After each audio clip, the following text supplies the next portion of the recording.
முத்தழகு, பூமி, ஸ்வேதா, அமுதன் 4 பேருமே சேர்ந்து கோயிலுக்கு போகிறாங்க. அப்போ முத்தழகு சொல்கிறாங்க, அத்தை வந்துட்டு வேல் வேற சாத்த சொன்னாங்க, அதையும் பண்ணிவிடுவோம் அப்படின்னு சொல்லிட்டு. எல்லாம் பண்ணிடலாங்க்கா அப்படின்னு சொல்லிட்டு ஸ்வேதா சொல்லிட்டு இருக்காங்க. அது மட்டும் இல்லை, தாலி வேற பிரித்து கோக்கணும், அது எல்லாமே நம்ம பண்ணலாம் அப்படின்னு சொல்லிட்டு 4 பேருமே சேர்ந்து கோயிலுக்கு போகிறாங்க. அப்போ அந்த கோயிலில் இருக்கவர் சொல்கிறாரு, இங்கே பாருங்கள், உங்களுக்கு ஒன்று தெரியுமா, எப்போவுமே நாங்கள் ஒரு தம்பதியை வர வைப்போம், வர வச்சு அவங்கள மீனாட்சி சுந்தரேஸ்வரர் அந்த மாதிரி அலங்காரம் பண்ணுவோம், பண்ணிவிட்டு இந்த முருகனுடைய அந்த சன்னதியில் அவங்களுக்கு திருக்கல்யாணம் பண்ணி வைப்போம் அப்படின்னு சொல்கிறாரு. சரி அப்படின்னு சொல்லிட்டு பூமி சொல்கிறாரு, இப்போது இந்த சூழ்நிலையில் அந்த தம்பதியால் வர முடியல, நீங்கள் 2 பேரும் இன்றைக்கி தாலி பிரித்து கோக்க போகிறீங்க, அதனால் நீங்கள் 2 பேரும் அந்த அலங்காரத்தை பண்ணிக்கிட்டு திருக்கல்யாணம் பண்ணிக்கிறீங்களா அப்படின்னு சொல்லிட்டு கேட்குறாங்க.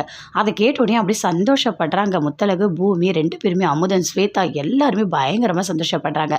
இங்கே பாருங்கள், இந்த மாதிரி ஒரு வாய்ப்பு எவ்வளோ பணம் கொடுத்தா கூட கிடைக்காது, உங்களுக்கு அந்த வாய்ப்பு கிடைச்சிருக்கு, அப்போ அந்த கடவுளோட அருள் உங்களுக்கு இருக்குது, கண்டிப்பாக நீங்கள் போயிட்டு அலங்காரம் பண்ணிக்கிட்டு வாங்க, நாங்கள் திருக்கல்யாணம் பண்ணி வைக்கிறோம் அப்படின்னு சொல்கிறாங்க.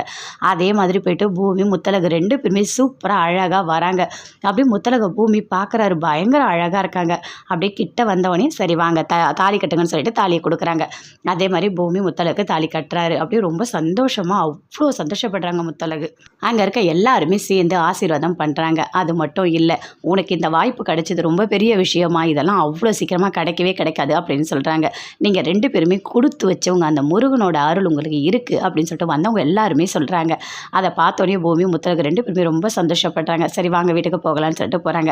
என்னக்கா தாலி பிரித்து கோக்கலான்னு வந்தால் கடைசியில் கல்யாணமே நடந்துடுச்சு, அதுவும் சூப்பராக பண்ணிட்டாங்க போங்க, நல்லா அலங்காரம்லாம் பண்ணி நல்லா இருந்துச்சுல்ல அப்படின்னு சொல்லிட்டு ஸ்வேதா சொல்கிறாங்க. ஆமாம், எப்போவுமே அன்னைக்கு எல்லாமே ஸ்பெஷலாக தான் நடக்குது அப்படின்னு சொல்கிறாரு அமுதன். அப்படியே ஸ்வேதா பார்க்குறாங்க. அம்மாம்மா நீ கோவப்படாத, நான் சாதாரணமாக தான் சொன்னேன் நடக்கிறது, அதுக்காக நீ கோச்சிட்டு மறுபடியும் என்கிட்ட சண்டை போடாத.